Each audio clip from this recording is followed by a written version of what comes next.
Shiko, që më kryet herës, këto 4 ditë mund të përdoreshin fare mirë nga Komisioni Qendror i Zgjedhjeve për t'i dhënë mundësi dikujt tjetër për t'u regjistruar. Keni parasysh që njerëzit jashtë mund mos jenë të informuar edhe sa neve, ndoshta se din fare datën 4 dhe në momentin që e shikojnë televizor që u mbyll, në ato momente kapin telefonin dhe duan të regjistrohen. Përgjithsisht kjo ndodh te elektorati djathtë. Kemi parasysh njerëz cilët janë me një frego, kurse majta është më unifikuar, e mbledhur grusht, voton që në orët e parë të mëngjesit. Elektorati djathtë shko dhe në plazh ditën e diel kur janë zgjedhjeve. Të jemi realist. Kështu që ky 4 ditësh prandaj mendoj unë refuzuar nga Partia Socialiste, kur kemi parasysh që kryetari i Komisionit Qendror të Zgjedhjeve ditën e sotme në një media tjetër ka thënë që mund të ishte shtyrë dhe ne mund ta përballonim këtë fluks 4 ditor. Fakti që u shty atëherë tregon që Partia Socialiste ka pasur frikë nga ky fluks i fundit.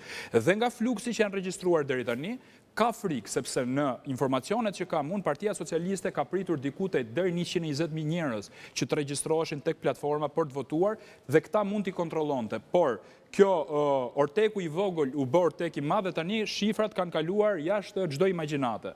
Tani, unë gjykoj. Këto 42.000 kërkesa të cilat janë refuzuar për arsye të ndryshme. Kush nuk dëshiron ta pranoj si të kalueshme. Pra, është hedhur ideja që këto 42.000 kërkesa të pranohen si të vlefshme, në mënyrë që të shtohet... Jo si të vlefshme, mund të riaplikojnë. Mund të riaplikojnë... Po, dakord, e kanë fjalën që t'i shtohet numri 233.000, numri i cili do ndryshoj... Po, 20... okej, do ndryshoj prapë sepse... Po, tjetër, është në proces. Po, është duke i numruar. Kush nuk e do këtë? Unë mendoj pra me të njëjtën logjikë që po përdore nuk e do Partia Socialiste sepse janë njerëz që shtohen. Unë gjykoj që arsyeja kryesore e ikjes shqiptarëve në 12 vitet e fundit është qeveria. Nuk mund të jetë opozita. Po nuk janë vetëm ata njerëz që kanë ikur 12 vitet e fundit. Po pra, në diasporë ka njerëz që do votojnë dhe që kanë 30 vite që jetojnë Po këta që kanë përgjithsisht dokumenta biometrike, cilat janë marrë pas vitit 2009, kur Shqipëria bëri atë liberalizimin e vizave. Janë larguar 1 milion shqiptar nga Shqipëria dhe vdes një qytet çdo vit. Nuk e them unë, janë dhënat.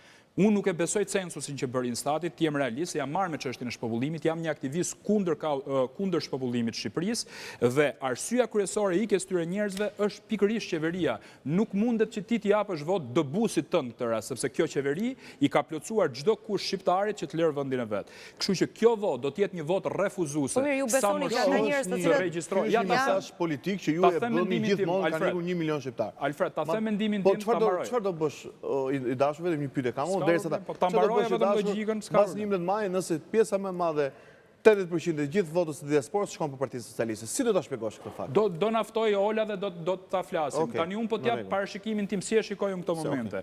Sa më e madhe të jetë regjistrimi i diasporës, aq më refuzuese është vota ndaj qeverisë. Nuk e dia do ta marr Partia Demokratike, unë them opozita në tërësi këtë votë. Pra është një goditje ndaj kryeministrit Rama. Sepse ky regjistrim mua më ka habitur personalisht. Ta them idenë time sa kam menduar që do regjistrohen diku te 100.000 njerëz. Jo vetëm unë, edhe gazetarë relevant Shqipëri këtë mendim kanë pasur. Tani dalja nga kjo skakjer, unë gjykoj që do t'jetë një refuzim ndaj qeverisë. Prandaj, ishte në nderin e Partisë Socialiste që i thot shqiptarëve, unë ja u ofrova votën emigrantëve, që ta shtynte me 4 ditë. Tani ja pas ke bërë një punë të mirë emigrantëve, çojë deri në fund këtë punë dhe ata do ta dinin për nder. Më fal, t'ju jap një mesazh kështu, ndoshta ta keni ekskluziv që t'ju shpjegoj edhe këtë rritjen ekspensive të 2-3 ditëve të fundit. Ne kemi pasur një takim me strukturat e Partisë Socialiste, duke qenë se unë jam antar i Këshillit dhe jam politik, dhe normalisht kanë thënë që do të një bisedë hapur, ka qenë që sa keni mundësi, që duke qenë se edhe 3 ditë përfundon procesi i regjistrimit, të keni mundësi që ndoshta njerëz të pakontaktuar nga ana juaj miq të afërm, që ndoshta për shkak të angazhimeve i keni harruar, mund t'i bëni. Pra, do ta keni si prioritet. Pra, na është dhënë dhe si detyrë partie, pra vetë nga Asambleja e Partisë Socialiste, na është dhënë si detyrë që do ta keni një prioritet. Që ju të përpiqeni që gjeni sikur 1, 2, 3, sa të keni mundësi.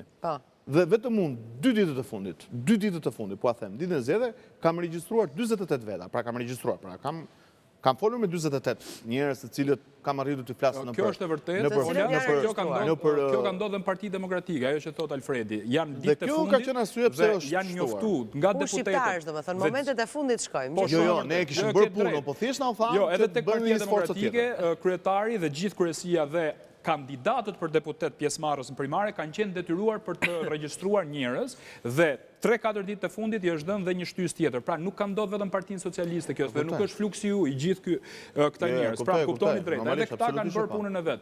Se kë do votojnë pastaj unë gjykoj që do ta shohim me 11 maj gjithsesi. Kuptoj tani primaret në Partinë Demokratike mbaruan. Formë demokratike sepse u votuan nga antarësia e kryesisë tan ata. Në krahasim me ju të deputetët që duam, të cilët të gjithë kandidatët përzgjidhen në bazë të disa kritereve nga një komision, mande nga kryetari i qarkut e kështu me radhë. Kur përfundon procesit e deputetit që duam, se në 12 mars duhen dorëzuar listat e kandidatëve? Shtafati fundit. Unë në djenin time, sepse unë nuk jam pjesë e asambles. Dakor, në djenin tuaj. Nuk jam pjesë e asambles, për shkak edhe të pozicionit. Po duke qenë se ju e njihni procesin, e deputetit që duam, ju pyes si funksionon tani, kur mbaron? Unë di që për 2 ditë ka një mbledhje të drejtuesve politik dhe do diskutohet edhe përzgjedhja e kandidatëve për deputet. Listat në Partinë Demokratike, pjesë të rish... Se ju e thatë primaret, dhe në që është bërë. E kemi bërë në këta? Kë? Sepse nuk shikohet platforma deputetit që dua, ma beso, si një platformë që të nxjerrë gjithë kandidatët për deputet. Jo, po mund të nxjerrë disa tek vendet e sigurta. Mund të nxjerrë disa, këtë nuk e dim. Por, ajo që duhet të them më është që ne kemi bërë zgjedhjet për antar delegat kongresi, që është bërë para një viti, dhe më pas është zgjedhur dhe asambleja e përgjithshme. Dhe të gjithë delegatët që kanë qenë pjesë e kongresit, që në këtë rast janë dhe deputetët, kanë marrë votat e tyre nominale, gjë për të cilën kam qenë dhe unë. Për shembull, kam qenë një nga më të votuarit te njësia 9, kur unë jam dhe antari i Këshillit Bashkiak që përfaqësoj njësinë 9. Dhe kjo është edhe një panoramë shumë e qartë, qoftë për drejtuesin politik të qarkut apo drejtuesin politik të zonës, pra deputetin e zonës. Por për zgjedhjen në fund të kandidatëve. Patjetër, po edhe primaret, nuk është janë decizive, janë një nga elementët por që ata kanë bërë tani kurse ne kandidatit që do të përzgjedhet. Po, në Partinë Demokratike Berisha ka deklaruar se 8 vende do të jenë të sigurta në listë për aleatët. Pjesa tjetër pastaj do të shikohet se kush do të jetë pjesë e listave. Në djenin tuaj është bërë ndonjë përllogaritje për listat në Partinë Socialiste? Jo, është duke diskutuar, gjithë drejtuesit politik kanë vendosur, mendoj që kanë dhënë propozimin e tyre, edhe do të